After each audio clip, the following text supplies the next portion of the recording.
Hello, good afternoon. Today I'm going to explain to you about word in morphology.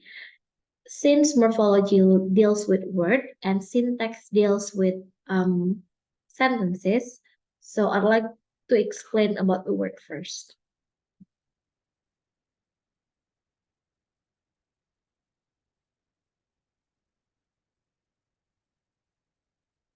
Okay, word.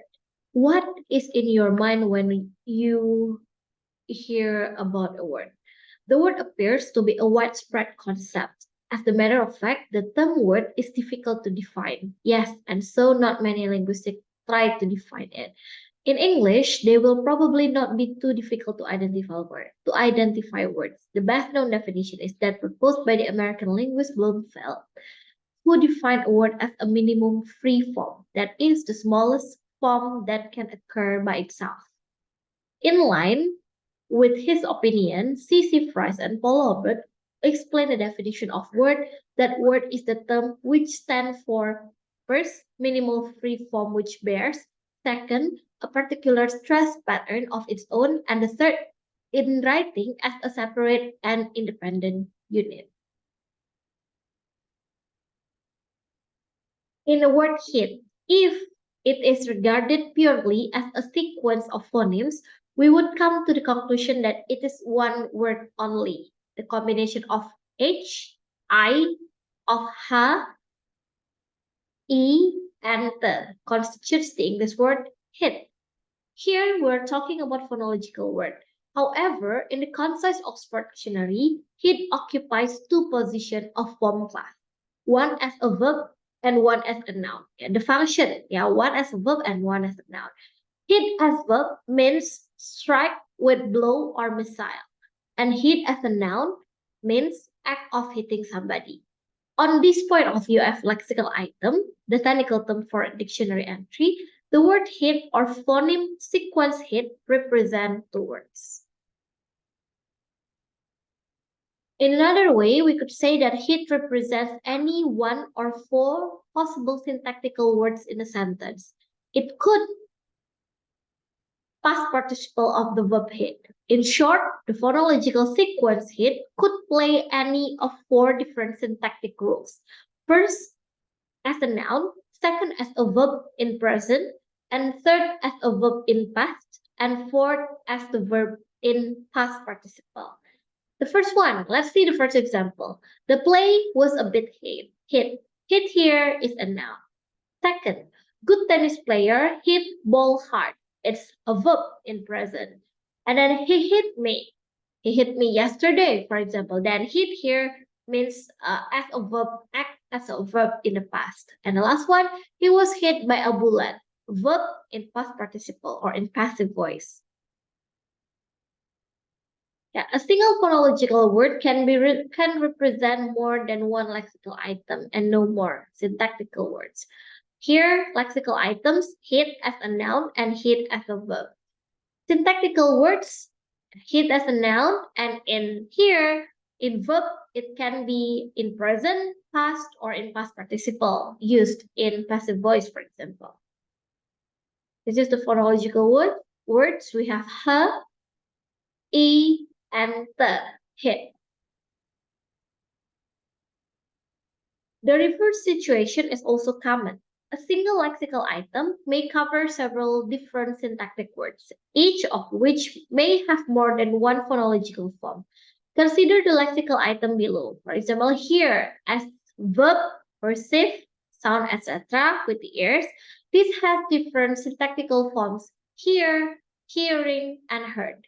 The syntactic word here has two different phonological forms. The first one is this one, he, before a consonant, and here. So this one is heard, and this one is heard. Yeah, before a vowel. I hear noises. I hear a sound. Okay, compared with various types of words in English, some other languages have far more variation. For example, in Latin, the lexical item rosa or rose has 12 different syntactic forms and 7 different phonological forms. Yeah, this one, the syntactic forms, words. Yeah.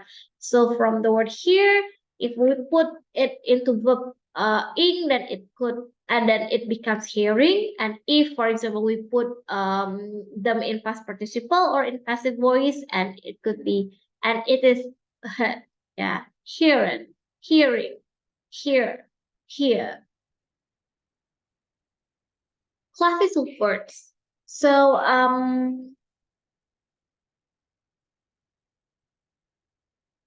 here, according to C.C. Price and Paul Roberts, words are usually classified into two great classes. They are form classes and content words. Yeah, and another group of words such as function words and also structural words. The first group of words includes those classes of words which are usually labeled as nouns, class one words, verbs, class two words, adjectives, class three words, and adverbs, class four words. The first group is what we call building blocks that are used to form larger syntactical construction. So the example can be seen below in the next slide. Yeah, for example, this noun, as in the word man, book, cat, house, table, etc. And then the second verbs, example, sit, play, send, study. Adjective, for example, happy, hot, warm, green. An adverb, fast, hard, etc.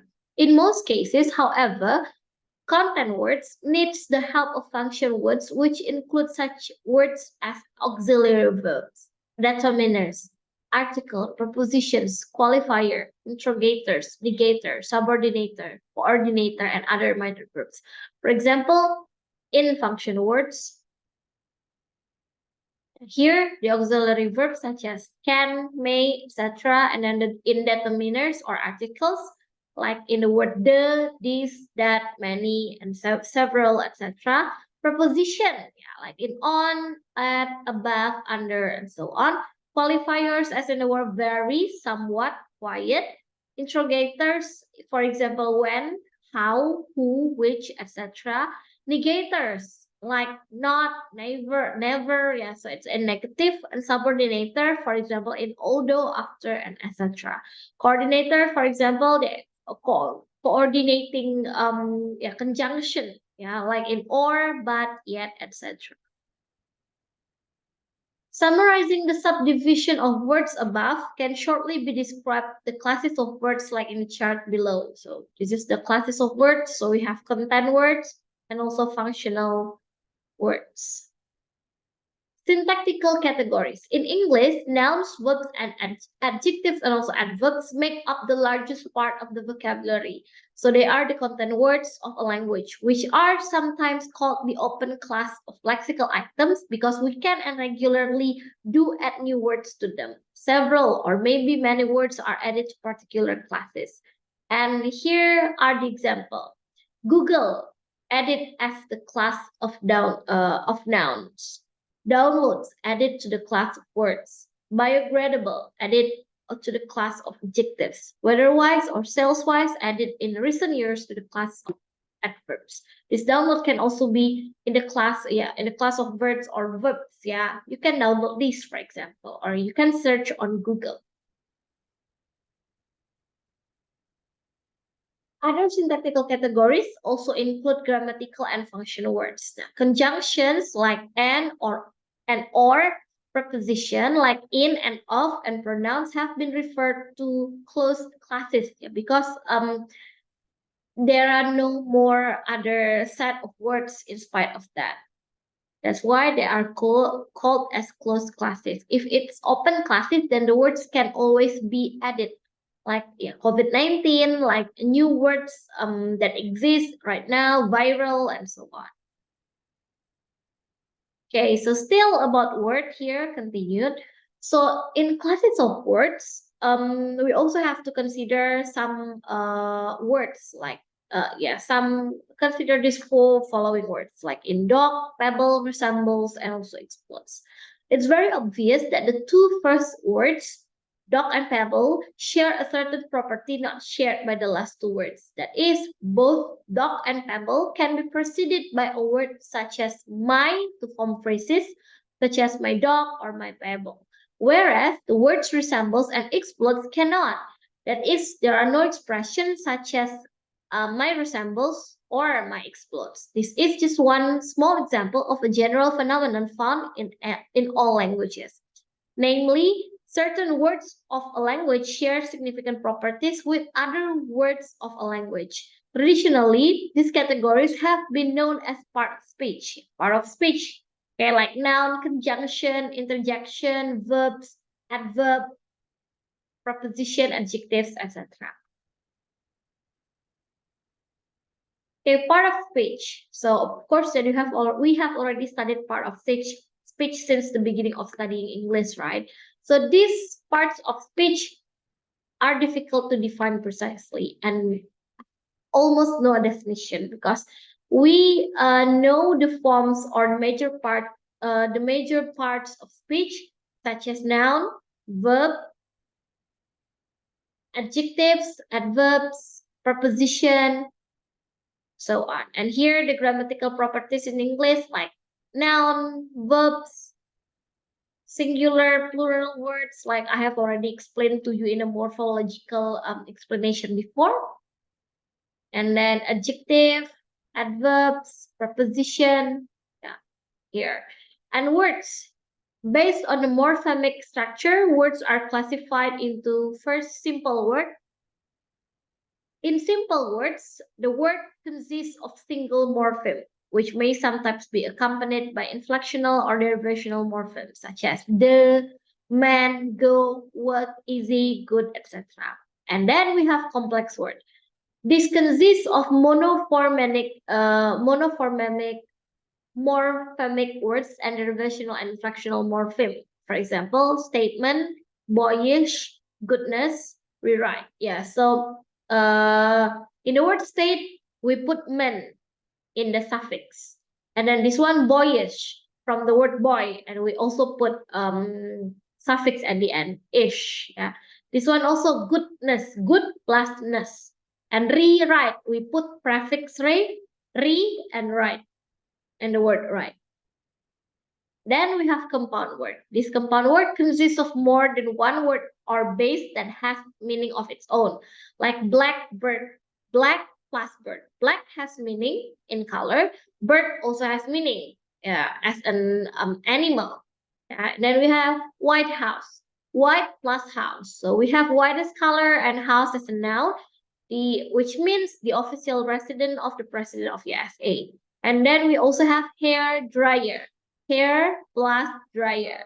Window, window cleaner, window plus cleaner. And then bookshop, book plus shop. And then we have teapot. So these two words can stand by its own when cat has their own meaning when it stands by its own. For example, teapot. Tea has meaning, tea as in drinks, and then we have pot as a noun. Okay, so a teapot. Okay, that's all. Okay, that's in complex or the compound word. Yeah, just like I've already explained to you before. So we have simple, complex, and also compound words. Yeah, I hope that you can differentiate between this classification of words and also how you can use it in a sentence later. Yeah, when it is in syntax. Okay, I think that's all for the explanation of words and also words continued. Yeah, okay. And the assignment will be given in on your e-learning. If you have question, then you can put in forum column. Okay, thank you. Bye-bye.